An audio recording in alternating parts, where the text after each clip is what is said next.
what? Shrimp. And shells or mussels. Okay.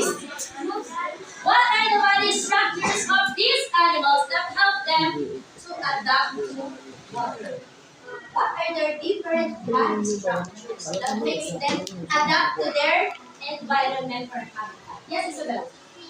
Fins. Okay, they have their fins. Another. Ano yan? Scales. Okay, fins, scales. Another.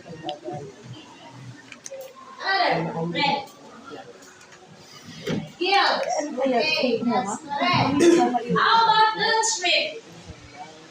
What do you call the body structures of the shrimp that makes it adapt to its environment? Yes, exoskeleton. That is correct.